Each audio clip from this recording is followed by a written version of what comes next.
ഹാഡിയസ് Calicut university second semester BBA FIUGയുടെ ഭാഗമായിട്ട് വരുന്ന ഫിനാൻഷ്യൽ മാനേജ്മെൻറ്റിൻ്റെ മറ്റൊരു ക്ലാസ്സിലേക്ക് എല്ലാവർക്കും സ്വാഗതം. ഈ ഒരു ക്ലാസ്സിലൂടെ നമ്മൾ ഡിസ്കസ് ചെയ്യുന്നത് ചാപ്റ്റർ 5 ആണ്. ചാപ്റ്റർ 5 വരുന്നത് ക്യാപിറ്റൽ ബജറ്റിംഗ് ആണ്, അല്ലെങ്കിൽ ഇൻവെസ്റ്റ്മെൻറ്റ് അപ്രൈസ് എന്ന് പറയും. ക്യാപിറ്റൽ ബജറ്റിംഗ് അല്ലെങ്കിൽ ഇൻവെസ്റ്റ്മെൻറ്റ് അപ്രൈസ് എന്ന് പറയും. ക്യാപിറ്റൽ ബജറ്റിംഗ് കൊണ്ട് അർത്ഥമാക്കുന്നത് ഒരു ലോങ് ടേം ഇൻവെസ്റ്റ്മെൻറ്റ് ഡിസിഷൻ എടുക്കുകയാണ്. അതായത് നമുക്ക് ഒരുപാട് ഇൻവെസ്റ്റ്മെൻറ്റ് ഓപ്പർച്യൂണിറ്റീസ് ഉണ്ട്. ABC എന്ന് പറയുന്ന ഇൻവെസ്റ്റ്മെൻറ്റ് ഓപ്പർച്യൂണിറ്റീസ് ഉണ്ട്. ഇതിൽ ഏതിൽ ഇൻവെസ്റ്റ് ചെയ്താലാണ് നമുക്ക് ലോങ് ടേമിലേക്ക് നല്ല റിട്ടേൺ കിട്ടുക, അതിലെ ബെസ്റ്റ് ആയിട്ടുള്ള ഒരു ഇൻവെസ്റ്റ്മെൻറ്റ് സെലക്ട് ചെയ്യലാണെന്ത് ക്യാപിറ്റൽ ബജറ്റിംഗ്.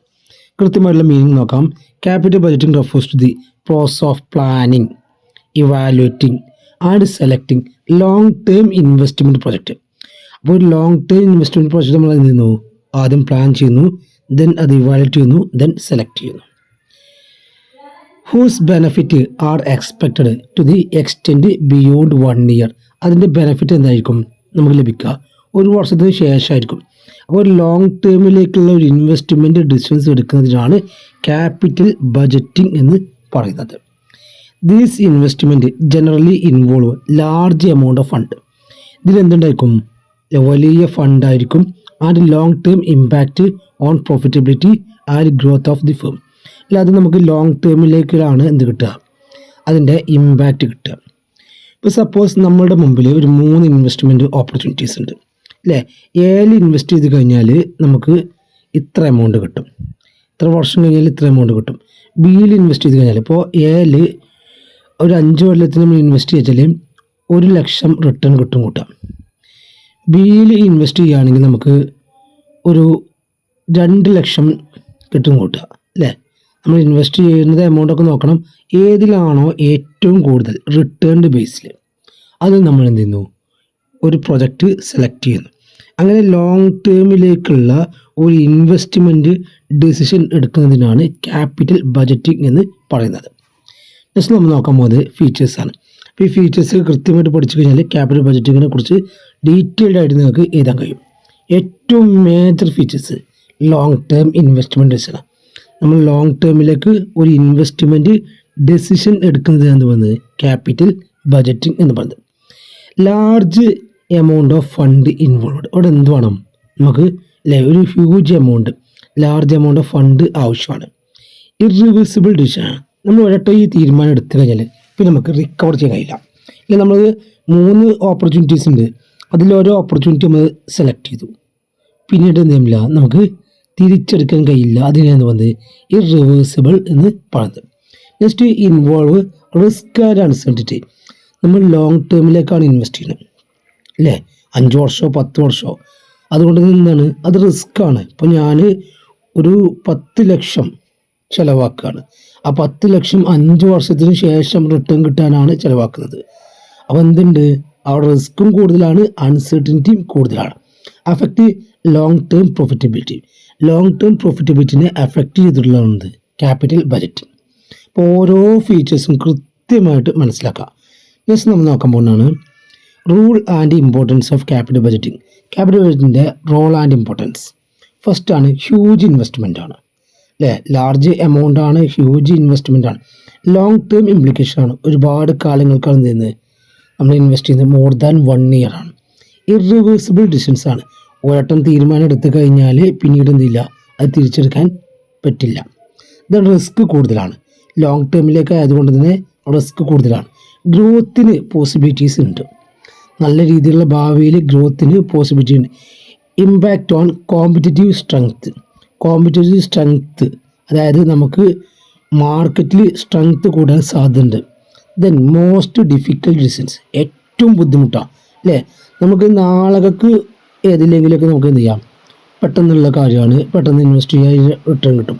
പക്ഷേ ഭാവിയിലേക്ക് ചെയ്യുമ്പോൾ അതെന്താണ്, വളരെ ഡിഫിക്കൽട്ടായിട്ടുള്ള ഒന്നാണ്. ദെൻ കോസ്റ്റ് കൃത്യമായിട്ട് കൺട്രോൾ ചെയ്യാൻ പറ്റുന്ന ഒന്നാണിത് capital budgeting. Then wealth maximisation. Capital budgeting എന്ത് ചെയ്യുന്നു? ഷെയർ ഹോൾഡേഴ്സിൻ്റെ വെൽത്ത് ഇൻക്രീസ് ചെയ്യാൻ സഹായിക്കുന്നു. അപ്പോൾ ഓരോ റോളും കൃത്യമായിട്ട് മനസ്സിലാക്കാം. നെക്സ്റ്റ് വരുന്ന ടോപ്പിക്കാണ് capital budgeting process or step. Capital budgeting നമ്മൾ ചെയ്യുന്ന സ്റ്റെപ്പ് അല്ലെങ്കിൽ പ്രോസസ്സ് വളരെ പ്രധാനപ്പെട്ട ടോപ്പിക്കാണ്. അതിൽ ഒന്നാമത്തെ സ്റ്റേജാണ് പ്രൊജക്റ്റ് ജനറേഷൻ. ആദ്യം ചെയ്യണം നമ്മളൊരു പ്രൊജക്റ്റ് ജനറേറ്റ് ചെയ്യണം. Identify possible investment opportunities. അല്ലേ, ഓരോ പോസിബിളായ ഇൻവെസ്റ്റ്മെൻറ്റ് ഓപ്പർച്യൂണിറ്റീസ് നമ്മൾ എന്ത് ചെയ്യണം, ഐഡൻറ്റിഫൈ ചെയ്യണം. അതിനുശേഷം അത് സ്ക്രീൻ ചെയ്യണം. അതായത് reject unsuitable and unprofitable project. ഏതെങ്കിലുമൊക്കെ അൺസ്യൂട്ടബിൾ ആയിട്ടുള്ളതോ അല്ലെങ്കിൽ അൺപ്രോഫിറ്റബിൾ ആയിട്ടുള്ളതൊക്കെ എന്ത് ചെയ്യണം, റിജക്റ്റ് ചെയ്യണം. അപ്പോൾ ആദ്യം പ്രൊജക്റ്റ് ജനറേഷനാണ്, അതിനുശേഷം പ്രൊജക്റ്റ് സ്ക്രീനിങ് ആണ്. അപ്പോൾ after generating A project next step എന്താണ്, പ്രൊജക്റ്റ് സ്ക്രീനിങ് ആണ്. പ്രൊജക്റ്റ് സ്ക്രീനിങ് കഴിഞ്ഞാൽ നമ്മൾ എന്ത് ചെയ്യണം, പ്രൊജക്റ്റ് ഇവാലുവേഷൻ നടത്തണം. Analysing project using technique NPV, net present value, IRR, internal rate of return, pay back, ഇതൊക്കെ നോക്കിയിട്ട് എന്ത് ചെയ്യണം, പേ ബാക്ക് പീരീഡൊക്കെ നോക്കിയിട്ട് നമ്മൾ പ്രൊജക്റ്റിനെ ഇവാലുവേറ്റ് ചെയ്യണം. അതിനുശേഷം പ്രൊജക്റ്റ് സെലക്ട് ചെയ്യണം. സെലക്ഷൻ എന്ന് പറഞ്ഞാൽ ചൂസ് ദി ബെസ്റ്റ് പ്രൊജക്റ്റാണ്. ഏറ്റവും ബെസ്റ്റ് ആയിട്ടുള്ള പ്രൊജക്റ്റ് നമ്മൾ എന്ത് ചെയ്യണം, ചൂസ് ചെയ്യണം. അതിനുശേഷം പ്രൊജക്റ്റ് എക്സിക്യൂഷൻ ആൻഡ് ഇംപ്ലിമെൻറ്റേഷൻ, അതായത് putting the project into operation. Execution and implementation എന്താ, അത് നടപ്പാക്കുകയാണ്. ആ ഒരു പ്രൊജക്റ്റ് നമ്മൾ ഇംപ്ലിമെൻറ്റ് ചെയ്യുകയാണ്. ലാസ്റ്റ് പെർഫോമൻസ് റിവ്യൂ കമ്പയർ ചെയ്യുക. ആക്ച്വൽ റിസൾട്ടിനെയും എക്സ്പെക്റ്റഡ് റിസൾട്ടിനെയും എന്ത് ചെയ്യുക, കമ്പയർ ചെയ്യുക. അപ്പോൾ 6 സ്റ്റേജസാണ്, 6 സ്റ്റെപ്പാണിത്. 1 generation, 2 screening, 3 evaluation, 4 selection, 5 execution, 6 performance review. ഇതാണ് ക്യാപിറ്റൽ ബഡ്ജറ്റിങ്ങിൻ്റെ 6 സ്റ്റെപ്പുകൾ. കൃത്യമായിട്ട് ഓരോന്നും മനസ്സിലാക്കാം. നെക്സ്റ്റ് വരുന്ന ടോപ്പിക്കാണ് ടെക്നിക്സ് ഓഫ് ക്യാപിറ്റൽ ബഡ്ജറ്റിംഗ് അല്ലെങ്കിൽ മെത്തേഡ്സ് ഓഫ് ക്യാപിറ്റൽ ബഡ്ജറ്റിംഗ്. വളരെ പ്രധാനപ്പെട്ട ഏരിയയാണ് techniques or methods of capital budgeting. ഇവിടെ 2 മെത്തേഡ്സാണുള്ളത്, ട്രഡീഷണൽ മോഡേൺ എന്ന് പറയും. ട്രഡീഷണൽ മെത്തേഡും മോഡേൺ മെത്തേഡും. ട്രഡീഷണൽ മെത്തേഡിനെ നോൺ ഡിസ്കൗണ്ടിങ് മെത്തേഡ് എന്നും മോഡേൺ മെത്തേഡിനെ ഡിസ്കൗണ്ടഡ് ക്യാഷ് ഫ്ലോ ടെക്നിക്ക് എന്ന് പറയും. അപ്പോൾ 2 ടെക്നിക്കാണ് ക്യാപിറ്റൽ ബഡ്ജറ്റിംഗ് ഉള്ളത്. ഒന്ന് ട്രഡീഷണൽ, മറ്റൊന്ന് മോഡേൺ. ട്രഡീഷണലിൻ്റെ മറ്റു പേര് എന്താണ്, നോൺ ഡിസ്കൗണ്ടഡ് മെത്തേഡാണ്. മോഡേണിൻ്റെ മറ്റു പേരോ ഡിസ്കൗണ്ടഡ് ക്യാഷ് ഫ്ലോ ടെക്നിക്കാണ്. അതിൽ ട്രഡീഷണൽ മെത്തേഡിൽ വരുന്നത് പേ ബാക്ക് പീരീഡ്. ഒന്നാമതാണ് പേ ബാക്ക് പീരീഡാണ്. Second post pay back profitability. Third ARR, accounting rate of return അല്ലെങ്കിൽ ആവറേജ് റേറ്റ് ഓഫ് റിട്ടേൺ. അപ്പോൾ 3 ട്രഡീഷണൽ മെത്തേഡിൽ വരുന്നത്: pay back period, post pay back period, ARR, accounting rate of return അല്ലെങ്കിൽ average rate of return. Then discounted cash flow ടെക്നിക്കിൽ discounted pay back period വരുന്നുണ്ട്. NPV, net present value method വരുന്നുണ്ട്. Profitability index വരുന്നുണ്ട്. Internal rate of return IRR വരുന്നുണ്ട്. Then modified IRR വരുന്നുണ്ട് കേട്ടോ. MIRR എന്ന് പറയും, modified internal rate of return. അപ്പോൾ ഇത്രയും ഏരിയ കൃത്യമായിട്ട് പഠിക്കണം. ഇതിൽ ഓരോ ഭാഗത്തും നമുക്ക് പ്രോബ്ലംസും പഠിക്കാണ്ട്. അപ്പോൾ ഈ ഒരു ചാപ്റ്ററിലെ ഏറ്റവും മേജർ ഏരിയയാണ് ടെക്നിക്സ് അല്ലെങ്കിൽ മെത്തേഡ്സ് ഓഫ് ക്യാപിറ്റൽ ബഡ്ജറ്റിംഗ്. തിയറിയും വരാം, ഇതുമായി ബന്ധപ്പെട്ട കാര്യങ്ങൾ പ്രോബ്ലംസും വരാം. വളരെ പ്രധാനപ്പെട്ട ഏരിയയാണ്. Traditional technique or non discount ടെക്നിക്കിലെ ഒന്നാമത് വരുന്ന ടെക്നിക്ക് അല്ലെങ്കിൽ മെത്തേഡാണ് പേ ബാക്ക് മെത്തേഡ് അല്ലെങ്കിൽ പേ ബാക്ക് പീരിയഡ് എന്ന് പറയും. പേ ബാക്ക് പീരിയഡാണ് അർത്ഥമാക്കുന്നത് നമ്മളൊരു നിശ്ചിത എമൗണ്ട് ഇൻവെസ്റ്റ് ചെയ്തു. ആ ഇൻവെസ്റ്റ് ചെയ്ത എമൗണ്ട് എത്ര വർഷം കൊണ്ടാണ് നമുക്ക് തിരിച്ച് കിട്ടുക, ആ പീരീഡിന് പറഞ്ഞ പേരാണിത് പേ ബാക്ക് പീരീഡ്. കൃത്യമായിട്ട് നോക്കാം. Pay back period method is one of the commonly used technique of evaluating capital expenditure proposal.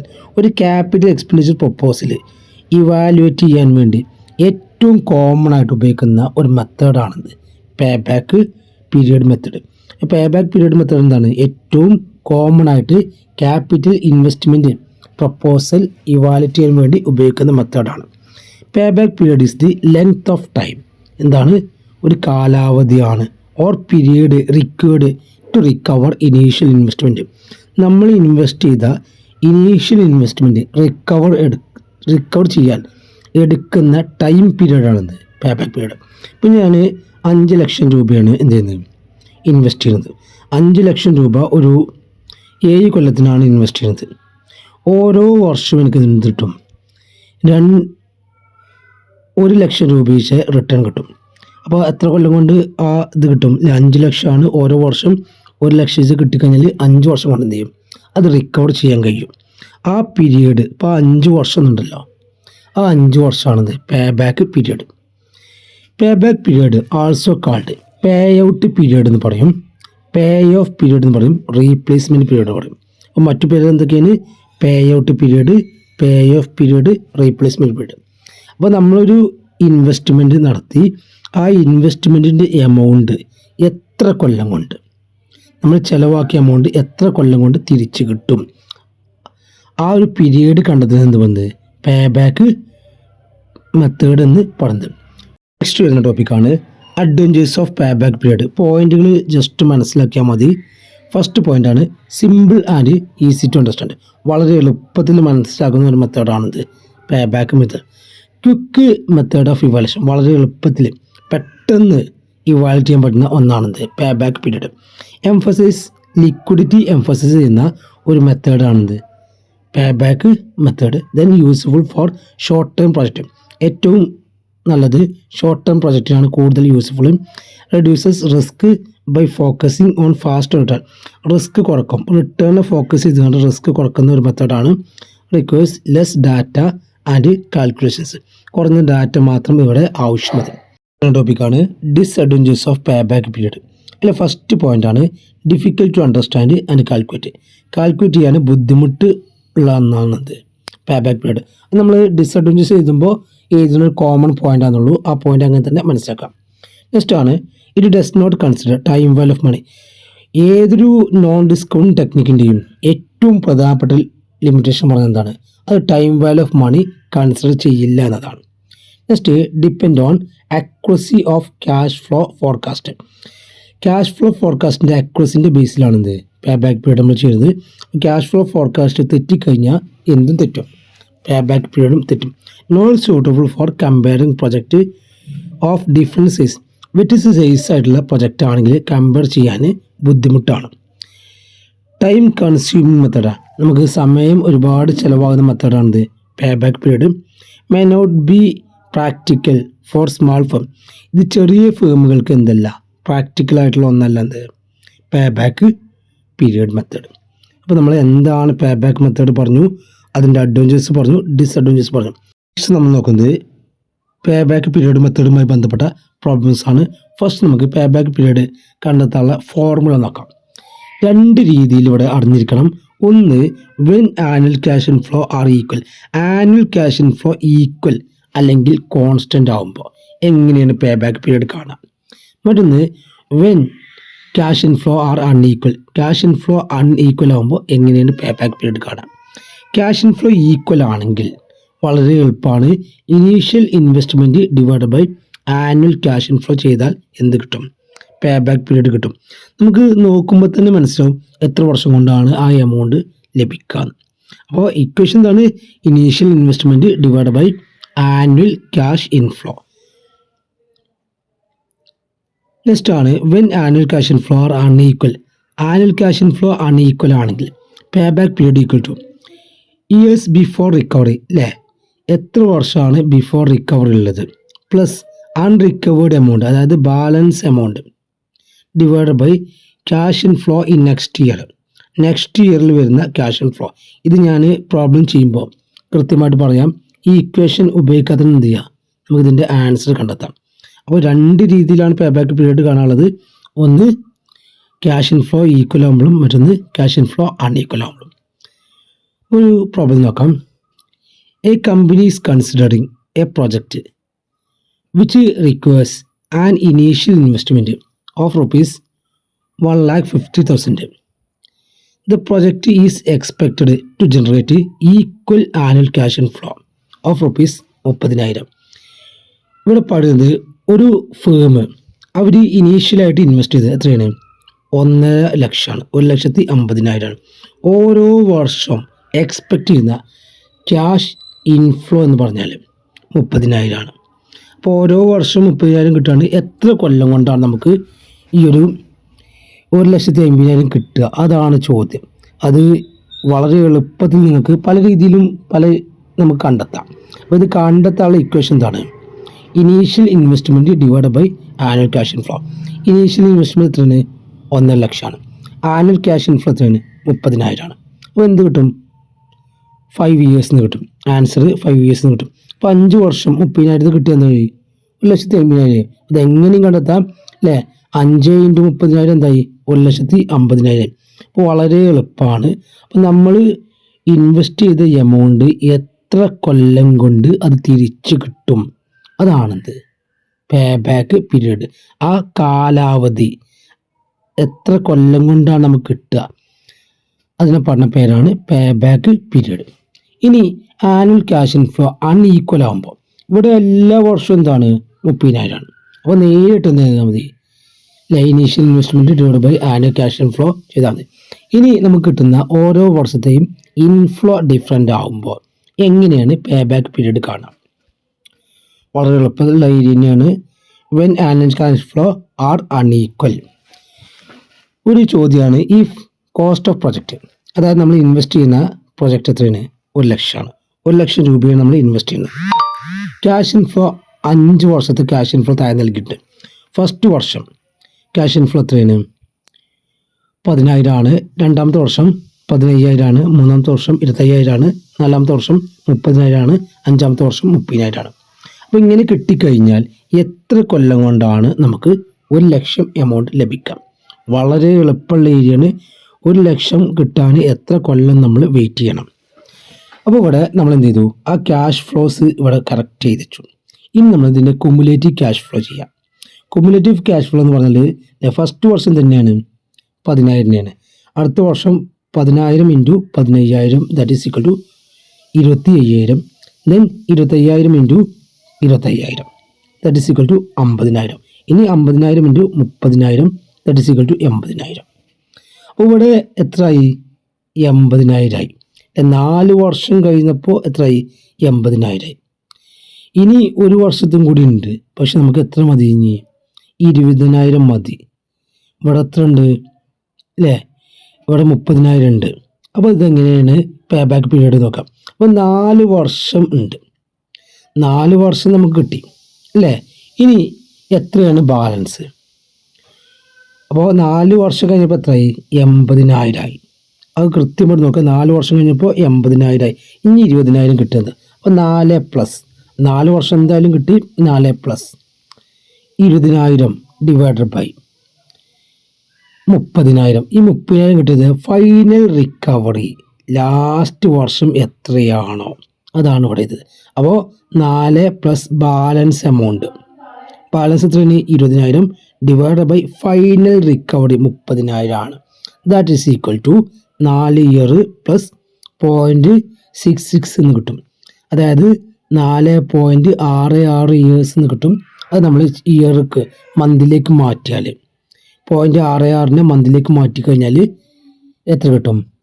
4 ഇയറും 8 മാസം കിട്ടും. ഓക്കെ അല്ലോ? 4 ഇയറും 8 മാസം കിട്ടും. വളരെ എളുപ്പമുള്ള ഏരിയയാണ്. അപ്പോൾ 2 രീതിയിൽ പേ ബാക്ക് പീരീഡ് കാണാൻ പഠിക്കുക. ഒന്ന് ക്യാഷ് ഇൻഫ്ലോ ഈക്വൽ ആകുമ്പോഴും മറ്റൊന്ന് ക്യാഷ് ഇൻഫ്ലോ അൺഈക്വൽ ആകുമ്പോഴും. അൺഈക്വൽ ആകുമ്പോൾ നമ്മൾ എന്ത് ചെയ്യണം? ആദ്യം കുമുലേറ്റീവ് ക്യാഷ് ഇൻഫ്ലോ കാണണം.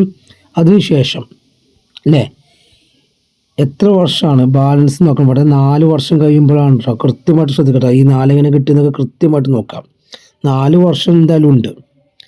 പിന്നെ കുറച്ച് മാസങ്ങളുണ്ട്. ആ മാസം കണ്ടെത്താനാണ് നമ്മൾ എന്ത് ചെയ്തത്? ഈ ഒരു ഇക്വേഷന് അപ്ലൈ ചെയ്തത്. ബാലൻസ് എത്രയാണ് ഡിവൈഡ് ബൈ ലാസ്റ്റ് ഇയറിലെ ക്യാഷ് ഇൻഫ്ലോ എത്രയാണ് എന്ന് നോക്കാം. ഓക്കെ ആണല്ലോ? അപ്പോൾ ഇന്നത്തെ ക്ലാസ്സിൽ നമ്മൾ ക്യാപിറ്റൽ ബജറ്റിങ്ങുമായി ബന്ധപ്പെട്ട ബേസിക് ആയിട്ടുള്ള കാര്യങ്ങൾ പറഞ്ഞു. അതുപോലെ തന്നെ പേ ബാക്ക് പീരീഡ് അതിൻ്റെ പ്രോബ്ലംസ് സോൾവ് ചെയ്തു.